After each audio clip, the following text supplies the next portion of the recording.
নির্বাচনে অনিয়ম এবং রাষ্ট্রদ্রোহের মামলায় সাবেক প্রধান নির্বাচন কমিশনার কাজী হাবিবুল আউয়ালের ফাঁসির আদেশ দিয়েছে আদালত। এর আগে জেরার মুখে দলীয় সরকারের অধীনে সব নির্বাচন বিতর্কিত বলে স্বীকার করেন তিনি। প্রধান নির্বাচন কমিশনার কাজী হাবিবুল আউয়াল দায় স্বীকার করে আদালতে জবানবন্দি দিয়েছেন। ঢাকার অতিরিক্ত chief metropolitan magistrate Tofazzal Hossain আদালতে জবানবন্দি রেকর্ড করেন। 2024 সালের জাতীয় নির্বাচন ছিল ডামি নির্বাচন। আদালতে স্বীকার করলেন সাবেক প্রধান নির্বাচন কমিশনার কাজী হাবিবুল আউয়াল। ঢাকার chief metropolitan magistrate Mohammad Mustafizur রহমানের আদালতে এই কথা বলেন সাবেক সিএসি। জাতীয় নির্বাচনে অনিয়মের মামলায় সাবেক সিইসি কাজী হাবিবুল আউয়ালকে 3 দিনের রিমান্ড দিয়েছেন আদালত। হাবিবুল আউয়াল তার বক্তব্য রাখার সময় সে স্বীকার করেছে যে ওই নির্বাচনটা ডামি নির্বাচন ছিল এবং সেও স্বীকার করেছে যে ওই নির্বাচনটা প্রহসনের নির্বাচন ছিল। এটা সে স্বীকার করেছে এবং এই প্রহসন নির্বাচন করে সে এই নির্বাচনে টাকা আত্মসাৎ করেছে এবং সে ক্ষমতার অপব্যবহার করেছে এবং সে জনগণের সঙ্গে প্রতারণা করেছে এবং সে রাষ্ট্রদ্রোহীমূলক সংবিধান লঙ্ঘন করে রাষ্ট্রদ্রোহী কাজ করেছে এবং সে সরকারের সঙ্গে আতাত করে ফ্যাসিস্ট হাসিনাকে ক্ষমতায় টিকিয়ে রাখার জন্য সে অপরাধমূলক ষড়যন্ত্র করেছে।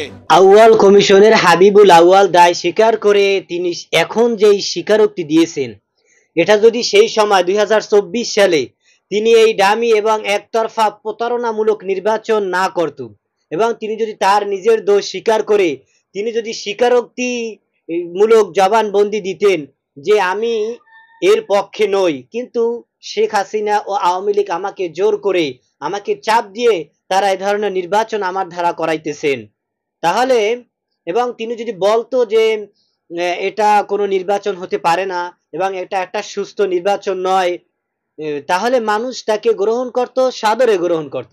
কিন্তু তিনি না করে তিনি 24 সালে এই ডামি এবং একতরফা নির্বাচন করার পাশাপাশি তিনি বড় বড় কথা বলেছেন যে এটা ইতিহাসের সর্বোচ্চ সুস্থ একটা নির্বাচন এবং এটা ইতিহাস হয়ে থাকবে এবং এটা অবাধ অংশমূলক একটা নির্বাচন।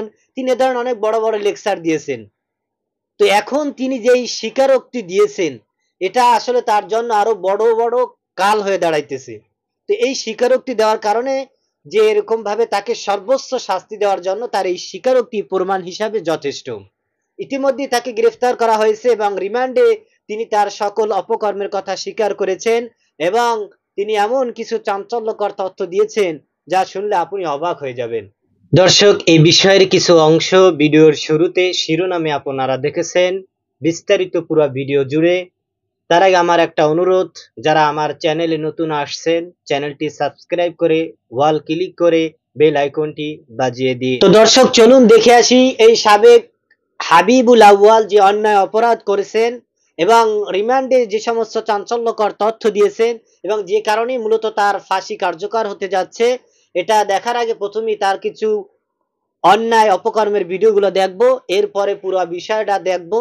ধৈর্য ধরে একটা লাইক এবং পুরো ভিডিওটি দেখতে থাকুন। নির্বাচন কমিশনার নিযুক্ত হয়েছিল, অতএব সে অন্য কারোর উপরে দায় দেওয়ার তার কোনো রকমের সুযোগ নাই।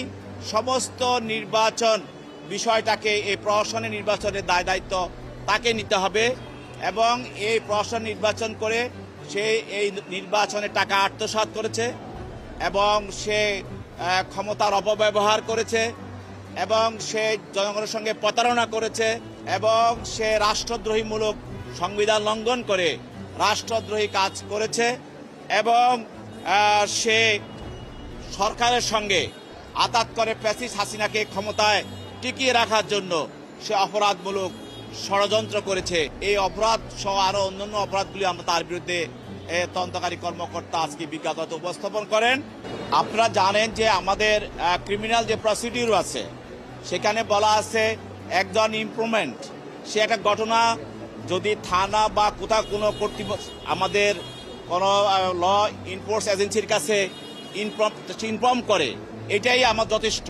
এরপরে যিনি তদন্তকারী কর্মকর্তা তিনি তদন্তের স্বার্থে তিনি তার এই মামলার কোন কোন ধারায় এই মামলাটাকে উনি আনয়ন করবেন তিনি স্থির করবেন এবং এছাড়াও প্রাথমিক তদন্তে যদি উনি যে ধারাগুলিতে নিয়ে অগ্রসর হওয়ার পরে যদি দেখেন যে এই ঘটনা তদন্ত করতে গিয়ে আরো ধারার সঙ্গে এখানে পাওয়া যাচ্ছে, সেগুলিও উনি সংযোজন করার জন্য বিজ্ঞ আদালতে উনি উপস্থাপন করতে পারেন।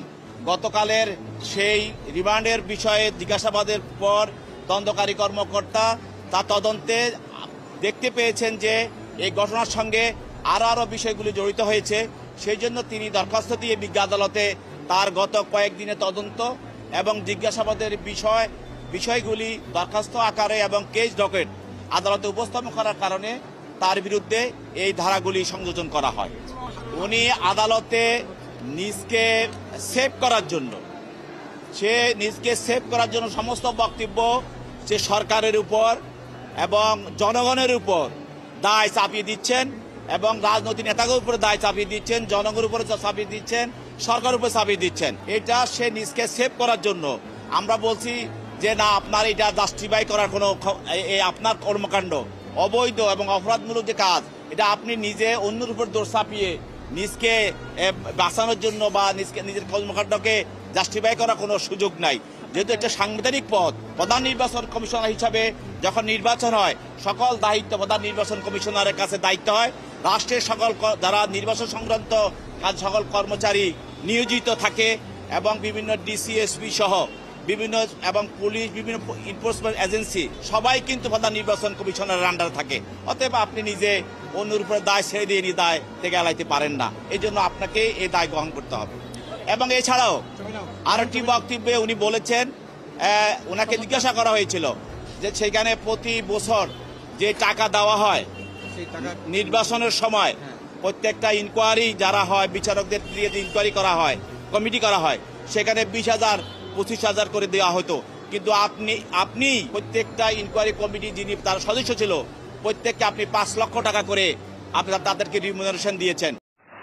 এই হাবিবুল আউয়াল তিনি রিমান্ডে যখন তাকে নেওয়া হয় তখন তিনি বলেন, আমি এই অন্যায় অপকর্ম কাজ করি নাই, আমাকে করানো হয়েছে। তো তাকে দিয়ে যদি এটা করানো হয়, তার নামে অনেক টাকা পয়সা অর্থ সম্পদ লুট করার এরকম ভাবে বিভিন্ন একাধিক থানায় অভিযোগ রয়েছে। তো সে যদি এটার বিপক্ষে থাকতো তাহলে এত টাকা পয়সা তার নামে লুটপাটের মামলা হতো না। তো সুতরাং আমরা বুঝতে পারলাম যে আসলে মূলত এই যে এত কিছু করার পিছনে তার আসলে লোভ লালসা ছিল টাকা পয়সার। তো টাকা পয়সা অর্থ সম্পদের কারণেই তিনি এরকম অন্যায় অবিচার এবং ক্ষমতার অপব্যবহার করেছেন। এজন্য বাংলাদেশের জনতার দাবি যে এদেরকে যেন আইনের আওতায় এনে সর্বোচ্চ শাস্তি দেওয়া হয়, যাতে করে ভবিষ্যতে আর কেউ এই ধরনের অন্যায় অপচার অন্যায় অপকর্ম না করতে পারে, যাতে করে এটা দৃষ্টান্ত হিসেবে থেকে যায়। তো আজ এ পর্যন্তই। সুস্থ থাকবেন, ভালো থাকবেন, দেখা হবে আগামী কোনো ভিডিওতে।